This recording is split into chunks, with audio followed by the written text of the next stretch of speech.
Here's how I would execute if I was tasked with being the marketing strategist for a WYN Beauty launch campaign.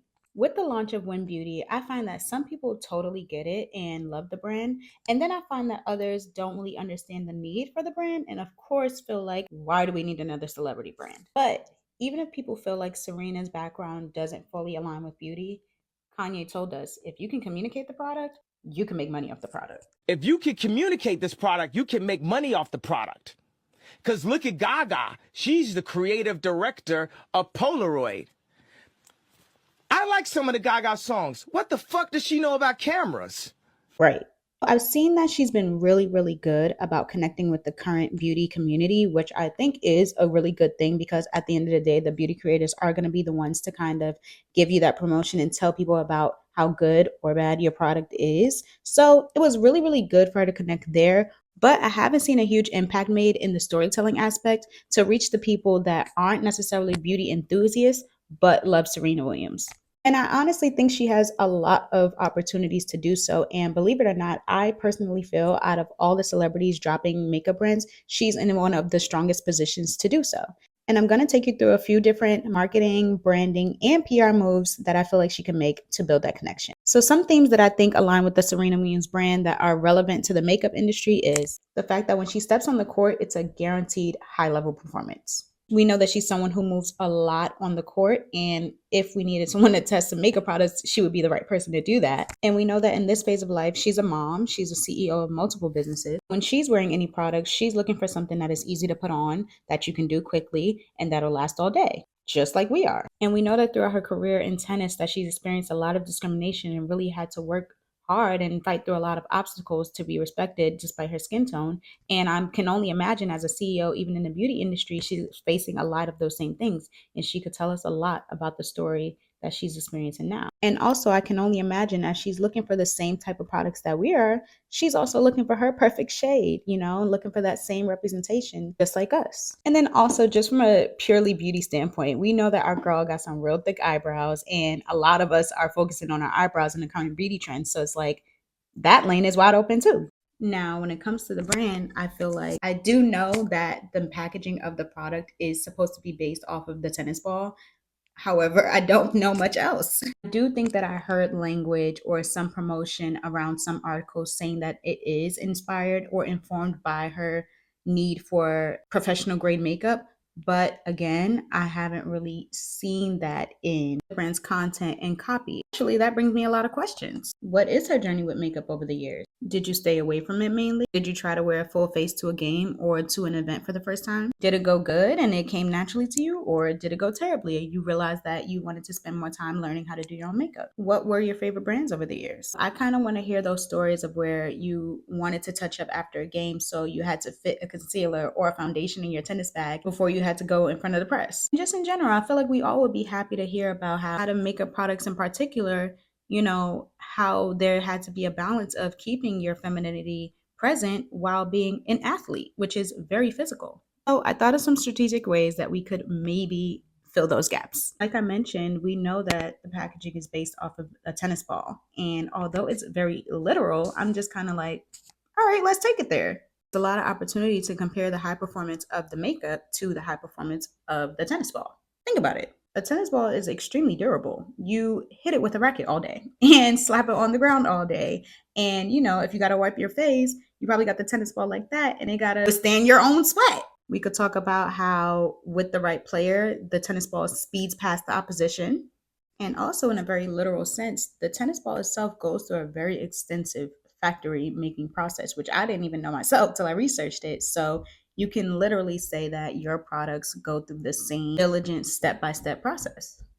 Next, she could really bring us into her motherhood and the journey after retirement and the journey of getting back to self and what that means these days. I think that anyone who goes from a very physical background, especially an athlete who now retires and lives a slower paced life, they can tell you a lot about just reconnecting with yourself in that extra time and sometimes making up for the time that you've missed. And for a woman like Serena Williams, who's now diving into beauty, she can tell us a lot about what that reconnection to self feels like, especially as a mom now.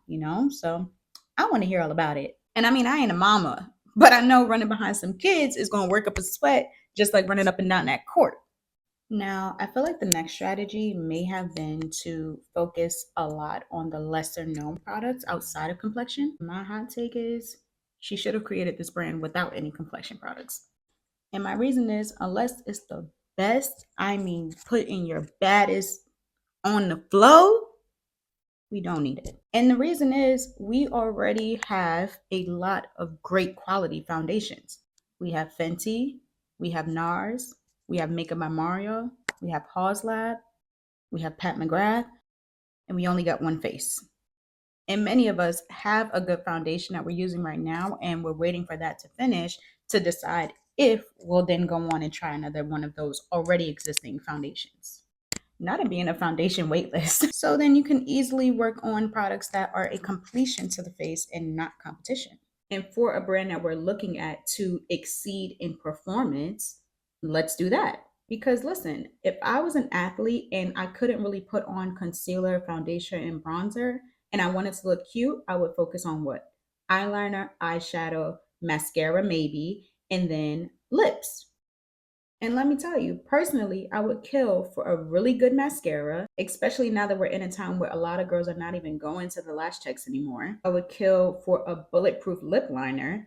I personally will put on lip liner and then set it with a setting power so that it lasts all day. But imagine she gave us a self setting lip liner that lasts all day.